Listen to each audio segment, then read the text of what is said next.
ಈ ಒಂದು ನಮ್ಮ ದೇಶದ ದುರಂತ ಇದು.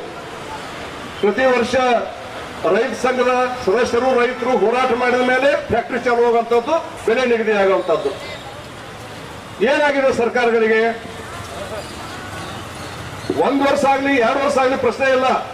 ಪ್ರತಿ ವರ್ಷ ನವೆಂಬರ್ ತಿಂಗಳು ಬಂತು ಅಂತ ಹೇಳಿದ್ರೆ ರೈತರಿಗೆ ಇದೊಂದು ಉದ್ಯೋಗ ಹಚ್ಚತಕ್ಕಂಥ ಯಾಕೆ ಈಗ ಹೋರಾಟ ಮಾಡಬೇಕು ಅಂತಕ್ಕಂಥ ಒಂದು ಶಾಪ ಯಾಕೆ ನೀವು ಇಟ್ಕೊಟ್ಟ ಸರ್ಕಾರಕ್ಕೆ? ಇದು ತಿಳಿಯಂಗಿಲ್ಲೇನು? MLA MP ಆಸೆ ಯಾಕೆ ಕಳಿಸಿರ್ತೈತಿ? ಆ ಪ್ರದೇಶದಾಗಿರ್ತಕ್ಕಂಥ ರೈತರು ಏನೇನು ಬೆಳೀತಾರ, ಅವ್ರಿಗೆ ಯಾವಾಗ ಏನ್ ತೊಂದರೆ ಆಗುತ್ತೆ, ಅವಾಗ ಯೋಗ್ಯ ಬೆಲೆಯನ್ನು ಯಾವ ರೀತಿ ಕೊಡಬೇಕು ಅಂತಕ್ಕಂಥ ಚಿಂತನೆಗಳನ್ನ ಅಗಾವ ಮಾಡುವಂಥದ್ದು ಸರ್ಕಾರದ ಜವಾಬ್ದಾರಿ. ಅದು ಒಂದು ಎಚ್ಚೆತ್ತ ಸರ್ಕಾರದ ಜವಾಬ್ದಾರಿ. ಅದು ಆದ್ರೆ ಈ ಒಂದು ಕಪ್ಪಚ್ಚರದ ಸರ್ಕಾರ, ಕಾಂಗ್ರೆಸ್ ಸರ್ಕಾರ ಕರ್ನಾಟಕದಲ್ಲಿ 2.5 ವರ್ಷ ಆಯ್ತು ಬಂದ. ಇವತ್ತು ಗುರ್ಲಾಪುರದಲ್ಲಿ ಇವತ್ತು 8ನೇ ದಿವಸದ ಹೋರಾಟ, ಹೋರಾತ್ರಿ ಲಕ್ಷ ರೈತರು ಹೋರಾಟ ಮಾಡಕತ್ತಿದ್ದಾರೆ. ಇಲ್ಲೂ ಕೂಡ ಪ್ರತಿ ಜಿಲ್ಲೆಯಲ್ಲಿ ಕೂಡ ಸಹಸ್ರಾರು ಸಂಖ್ಯೆಯ ರೈತರು ಹೋರಾಟ ಮಾಡಕತ್ತಿದ್ದಾರೆ. ಇದ್ರ ಎಚ್ಚರಿಕೆಯನ್ನು ಮಲ್ಲ ಯಾಕೆ ತಗೊಳಗಿಲ್ಲ ನೀವು? ಯಾವ ರಾಜ್ಯದಾಗಿದ್ದೀವಿ ನಾವು? ಯಾವ ದೇಶದಾಗಿದ್ದೀವಿ ನಾವು?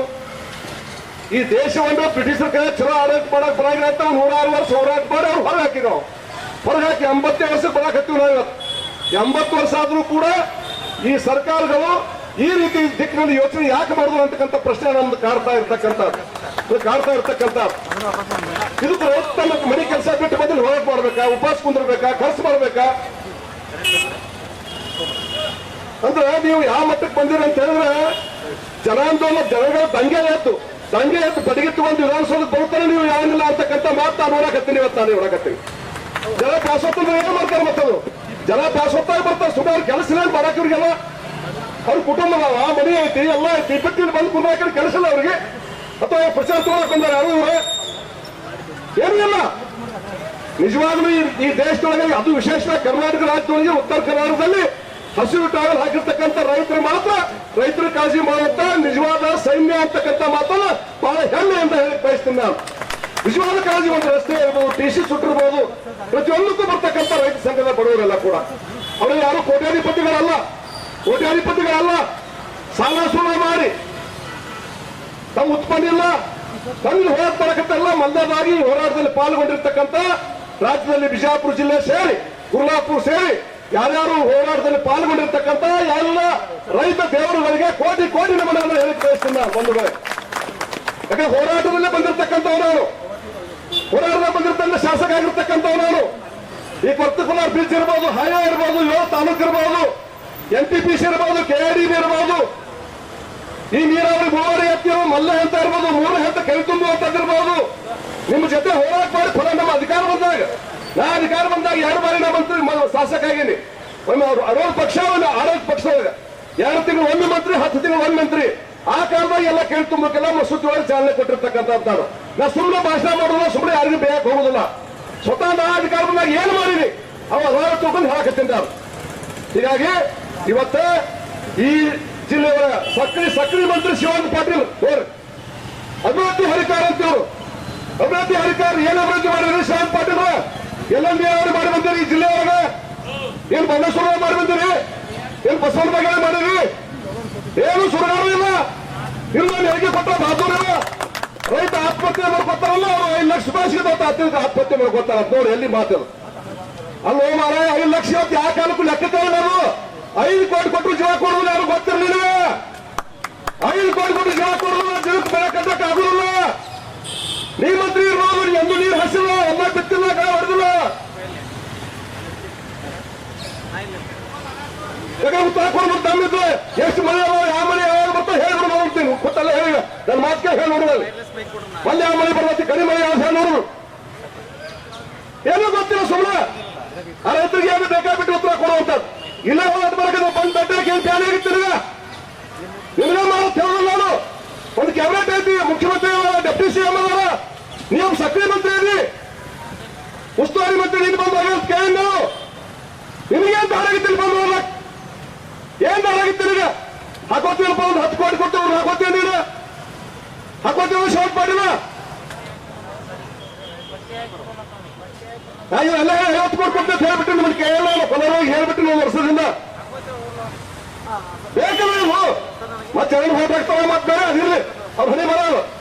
ಆದ್ರೆ ಹೋಟ್ ಹಾಕಿದವ್ರ ಉಪಕಾರ ಕೆಲಸ ನೀವು ಮಾಡ್ಲಿಕ್ಕಂದ್ರೆ ಭವಿಷ್ಯ ಮಾಡಿಲ್ಲ. ಯಾವ ಶಾಶ್ವತ ಇಲ್ಲ. ಹೈದರಾಬಾದ್ ನಿಜಾಮರ ಸಂಸ್ಥಾನ ಹೋಗೈತಿ, ಬಿಜಾಪುರ ಅಲ್ಲಿ ಸಂಸ್ಥಾನ ಹೋಗೈತಿ, ಗುಲ್ಬರ್ಗ ಬೊಮ್ಮನಿ ಸರ್ಕಾರ ಹೋಗೈತಿ. ಯಾವ ರಾಜಗಳು ಶಾಶ್ವತ ಅಲ್ಲ, ಯಾವ ಮಂತ್ರಿಗಳು ಶಾಶ್ವತ ಅಲ್ಲ. ಮತ್ತೆ ತಿಳ್ಕೋಬೇಕಿದ್ರೆ ನೀವು ಆರೋಗ್ಯ ಮಾಡ್ತಕ್ಕಂಥ ಎಂಬುದು ಬಹಳ ಹೇಳಕ್ ಹೋಗುದಿಲ್ಲ, ಟೀಕೆ ಮಾಡಕ್ ಹೋಗುದಿಲ್ಲ. ನಾನು ಒಂದೇ ನಿಮ್ಗೆ ಬೇಕಾದ ಚಿಂತನೆಗಳು 3,500 ಕೇಳಲು ನಿನ್ ಬೆಳಗಾವಿ ಟಿವಿ ಅಂತ ನೋಡ್ರೆ ಅಲ್ಲಿ ಜಿಲ್ಲಾಧಿಕಾರಿಗಳು ಬಂದು 3,500 ಕೊಡಕ್ ನಾವು ಉಪಸ್ಥಿತ ಬಂದು ಹೇಳಿಕೆ ಕೊಟ್ಟರು. ಅವ್ರು 3,500 ಕೇಳಿದ್ರು. ನಾ ಕೇಳ್ತೀನಿ, ಒಂದು ಟನ್ ಕಬ್ಬು ನುಡಿಸೋದ್ರಿಂದ ಅದು ಬ್ಯಾಂಡಿ ಮದ್ಯ ಇರ್ಬೋದು, ವಿದ್ಯುತ್ ಇರ್ಬೋದು, ಬೇರೆ ಬೇರೆ ಎಥಿನಾಲ್ ಇರ್ಬೋದು, ಸಕ್ಕರೆ ಇರ್ಬೋದು, ಇವೆಲ್ಲವನ್ನು ತಯಾರು ಮಾಡಿದಾಗ ನಾ ಕನಿಷ್ಠ ಕೇಳ್ತೀನಿ. ರಾಜ್ಯ ಸರ್ಕಾರ ಕೇಂದ್ರ ಸರ್ಕಾರ ಬಿಡ್ತೀನ ಅವ್ರಿಗೆ ಟ್ಯಾಕ್ಸ್ ಹಾಕತ್ತೆ. ರಾಜ್ಯ ಸರ್ಕಾರಕ್ಕೆ ಒಂದು ಟನ್ ಕಬ್ಬಿ ಕನಿಷ್ಠ 1,000 ನಾ ಬಾ ಕಡಿಮೆ ಹಾಕತ್ತೀನಿ. 1,000 ರೂಪಾಯಿ ಇವ್ರು ಅಲಾಮತ್ ಸಿಗದ ಟ್ಯಾಕ್ಸ್ ಇದು. ಅವ್ರು ಕೇಳಕತ್ತಾರೆ 32 ಕೂಡ ಕೊಡ್ತೀರಿ, ಇನ್ನು 300 ರೂಪಾಯಿ ಸರ್ಕಾರನೂ ಕೊಟ್ಟು ಬಿಡಲ್ಲ. 1,700 ಸಿಗದ ಸಾಕಲ್ಲ ನಿಮಗ? ಇದಕ್ಕೆ ತಗೊಳಕತ್ತೀರಿ ನೀವು? ನನ್ನ ಪ್ರಶ್ನೆ ಇದು. 1,000 ಹೆಚ್ಚೈತಿ ಕರಾರ ಸರ್ಕಾರಕ್ಕಿದು ಒಂದು ಟನ್ ಕಬ್ಬಿನಿಂದ. ನಾ ಬಾಳಿಲ್ಲ, 1,300 ಕೊಟ್ಟು ಬಿಡ್ರಿ. 32 ಅಂತ ಕೊಡಕ್ ಬರ್ತಾರ ಫ್ಯಾಕ್ಟ್ರಿ ಅವರು.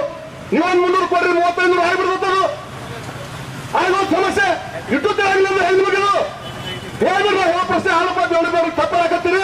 1,000 ಸಿಗುದು ನಮ್ಮ ಕತ್ತೀರಿ. ಇವತ್ತ ಬಂದು ಹೇಳ್ರಿ, ನಾವು ಕ್ಷಮಾ ಕೇಳ್ತೀನಿ. ನೀವು ಕ್ಷಮಾ ಕೇಳ್ತೀನಿ. ನೀವು ಯಾಕೆ ಮುಚ್ಚಿಡ್ತೀರಿ? ಯಾಕೆ ಮುಚ್ಚಿಡ್ತೀರಿ ಸತ್ಯವನ್ನ? ನಾನು ಮಂತ್ರಿ ಕೆಲಸ ಮಾಡಿದ್ವಿ.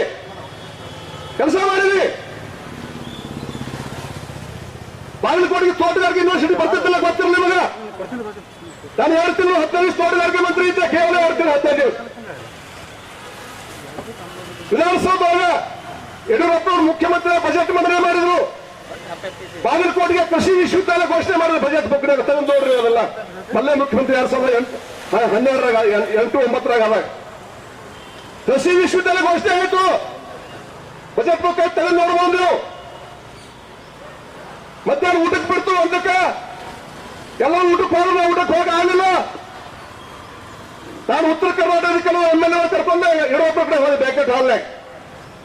ಉದಾಹರಣೆ ಬೇಕಂದ್ರೆ ವೀರಣ್ಣ ಮತ್ತಿಕಟ್ಟಿ ಕಾಂಗ್ರೆಸ್ MLC ಮಾಜಿ MLC ಜೀವಂತ ಅವ್ರು ಕೇಳಿ ಬರುವ ಒಂದು ಸಾಕ್ಷಿ ಅವರೇದಾರ. ಅವರು ಕರ್ಕೊಂಡ ಯಡಿಯೂರಪ್ಪ ಕಡೆ. ಯಾಕಪ್ಪ ನೀವು ಯಾಕೆ ಊಟ ಮಾಡಕಂತ ಕೇಳಿ ಯಡಿಯೂರಪ್ಪನವ್ರು. ನಾವಂದೇವಿ, ನೀವು ಬಾಗಲಕೋಟೆಗೆ ಕೃಷಿ ವಿಶ್ವವಿದ್ಯಾಲಯ ಘೋಷಣೆ ಮಾಡಿರಿ ಸಾಹೇಬ್ರ. ಧಾರವಾಡಕ್ಕೊಂದು ಕೃಷಿ ವಿಶ್ವವಿದ್ಯಾಲಯ ಐತಿ, ರಾಯಚೂರು ಬಂದೈತಿ, ಬೆಂಗಳೂರು ಬಂದೈತಿ. 3 ಕೃಷಿ ವಿಶ್ವವಿದ್ಯಾಲಯ ಬಾಗಲಕೋಟೆ ವಿಜಯಪುರ ಜಿಲ್ಲೆ ಒಳಗೆ ರೈತರು ಹಣ್ಣು ಬೆಳೀತಾರ. ಇನ್ನೊಂದು ತೋಟಗಾರಿಕೆ ಯೂನಿವರ್ಸಿಟಿ ನಮ್ಗೆ ಬೇಕಾಗಿತ್ತು, ನೀವು ಅದನ್ನ ಮಾಡಲಿಲ್ಲ, ಅದಕ್ಕೆ ನಾವು ಊಟ ಮಾಡಲಾರ ಕೂತೀವಿ ಅಂತ ಹೇಳಿದ್ರು ಅವ್ರಿಗೆ. ವೀರಣ್ಣ ಮತ್ತೆ ಕಂಡು ಧ್ವನಿ ಕೂಡ ಸರ್ ಕೇಳ್ಕೊಂಬರ್ ಹೇಳಿದ್ರು. ಕಾಂಗ್ರೆಸ್ ಮಾಜಿ ಕಾಂಗ್ರೆಸ್ ಆಗಿದಾರು. ಯಡಿಯೂರಪ್ಪ ಹಿಂಗ ಅಂದ್ರು. ಇಷ್ಟೆಲ್ಲ ಹೇಳ್ತಾರಂದ್ರೆ ಬಜೆಟ್ ಚರ್ಚೆ ಆಗಲಿ, 1 ವಾರ ಚರ್ಚೆ ಆದ್ಮೇಲೆ ನಾವು ಉತ್ತರ ಕೂಡ ನಿಮ್ ಬೇಡಿಕೆ ಈಡೇರಿಸ್ಬೇಕು ಮಾತು ಕೊಟ್ಟರು. 1 ವಾರ ಸದನದಾಗ ಬಜೆಟ್ ಮೇಲೆ ಚರ್ಚೆ ಆಯ್ತು, ಪರ ವಿರೋಧ ಚರ್ಚೆ ಆಯ್ತು. ಆದ್ಮೇಲೆ ಮುಖ್ಯಮಂತ್ರಿ ಉತ್ತರ ಕೊಡಬೇಕು. 1 ವಾರದಾಗ ಉತ್ತರ ಕೊಡೋ ಸನ್ಮಾನ ಯಡಿಯೂರಪ್ಪ ಅವರು. ನಾನು ಬಾಗಲಕೋಟೆಗೆ ಕೃಷಿ ವಿಶ್ವವಿದ್ಯಾಲಯ ಘೋಷಣೆ ಮಾಡಿದ್ದೆ. ಈಗಾಗಲೇ 3 ಕೃಷಿ ವಿಶ್ವವಿದ್ಯಾಲಯ ರಾಜ್ಯದಾಗ. ಬಿಜಾಪುರ ಬಾಗಲಕೋಟೆ ಜಿಲ್ಲೆ ರೈತರು ಹಣ್ಣಿನ ಬೆಳೆ ಬೆಳೀತಾರೆ. ಅಲ್ಲಿ ಉಸ್ತುವಾರಿ ಮಂತ್ರಿ ಬೆಳೂರು ಮತ್ತು ಉತ್ತರ ಕರ್ನಾಟಕದ ಎಲ್ಲಾ ಪಕ್ಷದ ಮುಖಂಡರು ಬಂದು ಭೇಟಿಯಾಗಿದ್ದಾರೆ. ಅದಕ್ಕೆ ಕೃಷಿ ಬದಲಾಗಿ ಬಾಗಲಕೋಟೆಗೆ ತೋಟಗಾರಿಕೆ ವಿಶ್ವವಿದ್ಯಾಲಯ ಮಾಡ್ತಂತ ಉತ್ತರ ಕೊಟ್ಟಿರ್ತಕ್ಕಂಥ ತೋಟಗಾರಿಕೆ ವಿಶ್ವವಿದ್ಯಾಲಯ ಬಾಗಲಕೋಟೆ ಆಗಿದ್ದು. ಇದು ಯಡಿಯೂರಪ್ಪ ಧನ್ಯವಾದ ಹೇಳ್ಬೇಕು. ನಾನು ಯಡಿಯೂರಪ್ಪ ಧನ್ಯವಾದ ಹೇಳ್ಬೇಕಾದ್ರು. ಆಕಳ ಬಗ್ಗೆ ಗೊತ್ತಾಯ್ತಿಲ್ಲ. ಮತ್ತೆ ಅವ್ರಿಗೆ ವಿಜಯಪುರ ಜಿಲ್ಲೆ ಬರಬೇಡ ಅಂತಂದ್ರೆ ಏನ್ರಿ? ಏನ್ ಪಾಪ ಮಾಡಲ್ಲ ಅವ್ರ? ನಾವು ಯಾರು ರೈತರಲ್ಲ. ಆಕಳ ಬೆಳೆ ನಮಗೆ ಗೊತ್ತಿಲ್ಲ. ಆಕಳ ಸಗಣಿ, ಮೂತ್ರ, ಹಾಲು, ಬೆಣ್ಣೆ, ತುಪ್ಪ ಅದ್ರಾಗ ಏನ್ ಶಕ್ತಿ ಐತಿ? ಮನುಷ್ಯರಿಗೆಲ್ಲ ಭೂಮಿ ತಾಯಿ ಕೂಡ ಶಕ್ತಿ ಕೊಡ್ತಕ್ಕಂಥ ಶಕ್ತಿ ಆಕಳನಾಗ ಐತಿ. ಕೇವಲ ಒಂದು ಆಕಳ ಸಾಕಿದ್ರಿಂದ ಆಕಳ ಒಕ್ಕತನ ಮಾಡಬಹುದು ಅಂತಕ್ಕಂಥ ಒಂದು ಸತ್ಯವನ್ನ ನಮಗೆ ಹೇಳ್ತಕ್ಕಂಥ ಸಂತ ಯಾರಾದ್ರೂ ಅದೃಶ್ಯ ಕಾಳಸಿದ್ದೇಶ್ವರ ಮಹಾಸ್ವಾಮಿಗಳು. ಆಯುರ್ವೇದ, ಕೈಗಾರಿಕೆ, ಗೋ ಸಂಪತ್ತು ಇವೆಲ್ಲವನ್ನು ನೋಡ್ಬೇಕಾ ಮಟ್ಟಕ್ಕೆ ಹೋಗಿ ಕಲಿಬೇಕು ನಾವೆಲ್ಲ. ಮತ್ತೆ ಅವ್ರು ಇದೇ ಜಿಲ್ಲಾ ಕೊಟ್ಟಾರಿ, ಬಸರು ಕೂಡ ಹುಟ್ಟಿರ್ತಕ್ಕಂಥ ಊರು. ಅವ್ರ ಊರಿಗೆ ಬರಬಾರ್ದು ಹೆಂಗಿದು? ಇದು ಹೇಗೆ ಐತೇನು? ಇಲ್ಲ ಇಲ್ಲ ಅವರು ಒಬ್ಬ ರೈತರದ ಇಲ್ಲ ಅವರು ಒಬ್ಬ ರೈತರದಾರ ಅದಕ್ಕೆ ಇರ್ಲಿಲ್ಲ ನೀವು ಅರ್ಧ ಮಾತಾಡಕತ್ತೀರಿ ಇರ್ಲಿ ಮಾತಾಡ್ತಾರೆ ಅವರು ಇರ್ಲಿ ಬೇಗನೆ ಆಗುತ್ತೆ ಅವ್ರು ನಿರ್ಬಂಧ ತೆಗಿಬೇಕು ಅಂತಕ್ಕಂಥ ಒತ್ತಾಯ ಕೂಡ ಮಾಡ್ಲಿಕ್ಕೆ ಬಯಸ್ತೀನಿ. ಇವತ್ತು ಬಿಡ್ರಿ ಅಣ್ಣ ಚರ್ಚೆ ಯಾರು ಇರ್ಲಿ ಬಿಡಿ ಎಲ್ಲರೂ ಮೌಢ್ಯ ಬೇರೆ ಬೇರೆ ಇರ್ತಾವ ಬಿಡ್ರಿ ಇಲ್ಲ ಬೇಡ ಆದಿಕ್ಕೆ ಹೋಗೋದು ಬೇಡ. ನಿಮ್ ಮೂಲ ಮಂತ್ರಿಗಳೈತಿ ಕಬ್ಬಿನ 3 ವರ್ಷ ಕೊಡ್ಬೇಕೈತಿ ಅದನ್ನ ಬೇಡಿಕೆ ಐತಿ. ಅವು ಸೈಡ್ ಸುಮ್ಮನೆ ಸಣ್ಣ ಇರ್ತಾವ ಅದು ವಿಚಾರ ಚರ್ಚೆಗೆ ಇಲ್ಲ ಅಂತ ಇಟ್ಟಿರ್ತೀವಿ ಅಷ್ಟೇ ಅದೇನು ಮುಖ್ಯ ಉದ್ದೇಶ ಅಲ್ಲ. ಯಾರು ತಪ್ಪು ಕೊಡಬೇಡ ಅದು ಇದನ್ನ ಅವರು ರೈತ ಅಂತ ಚರ್ಚೆ ಮಾಡಿ ಅಷ್ಟು ಬೇರೆ ಅಲ್ಲ ಇದನ್ನ ಇರ್ಲಿ ಎಲ್ಲರೂ ಭಾವನೆ ಒಂದೇ ಟೈಪ್ ಆಗಿಲ್ಲ ಅದನ್ನ ನಾವು ಸ್ವಾಗತ ಮಾಡ್ತೇವೆ ಪ್ರಶ್ನೆ ಇಲ್ಲ. ಹಾಗಾಗಿ ಇವತ್ತು ಮತ್ತೊಮ್ಮೆ ನಾನು ವಿನಂತಿ ಮಾಡ್ತೀನಿ. ಇವತ್ತು ಕ್ಯಾಬಿನೆಟ್ ಮುಗಿದಾಕ ಬಂದಿರ್ಬೇಕಂತ ತಿಳ್ಕೊತೀನಿ. ಬೇಗನೆ ಈ ರೈತರು ವಿಜಯಪುರ ನಗರದ ವೇದಿಕೆ ಮೇಲೆ ನಾವು ಮಾತಾಡಕತ್ತೀನಿ. ಇವತ್ತು 1-2 ಗಂಟೆ ಒಳಗೆ 2-3 ತಾಸು ಒಳಗೆ ನೀವು ಮಾನ್ಯ ಮುಖ್ಯಮಂತ್ರಿಗಳೇ ರೈತರ ಬೇಡಿಕೆ ಒಂದು ಟನ್ ಕಬ್ಬಿಗೆ 3,000 ಇನ್ನು ಕೊಡಬೇಕಂತ ಐತಿ. ಅದನ್ನು ನಮ್ಮ ಕ್ಯಾಬಿನೆಟ್ದಾಗ ಮಂಜೂರಿ ಮಾಡಿ ಅದನ್ನು ಘೋಷಣೆ ಮಾಡಬೇಕು ಅಂತಕ್ಕಂಥ ಒತ್ತಾಯವನ್ನು ಮಾಡ್ಲಿಕ್ಕೆ ಬಯಸ್ತೀನಿ. ಇರದೇ ಹೋದ್ರೆ ನಾವು ಯಾರು ಕೂಡ ರೈತರು ಇದು ಸಣ್ಣ ಛಲಕ ರೈತ ಸಂಘಟನೆಯಲ್ಲಿ ಮಾಡಿದ ಹೋರಾಟ ಇದು ಹೋರಾಟ ಬೀದಿಗೆ ಹಾದಿಯಾಗಿ ನಡ್ಕೊಂಡ ನಿಮ್ ಯಾರು ಶಾಸಕರು ಸಚಿವರು ಯಾರು ಬೀದಿಯಾಗಿ ಓಡಾಟ ಮಾಡುವಂತದ್ದನ್ನ ನಾವು ಮಾಡ್ತೀವಿ ಅಂತಕ್ಕಂಥ ಮಾತನ್ನು ಹೇಳಿ ಮತ್ತೊಮ್ಮೆ ಸರ್ಕಾರಕ್ಕೆ ಎಚ್ಚರಿಕೆಯನ್ನು ಕೊಟ್ಟು ಮಾತನ್ನು ಮುಗಿಸ್ತಾ ಇದ್ದೇನೆ.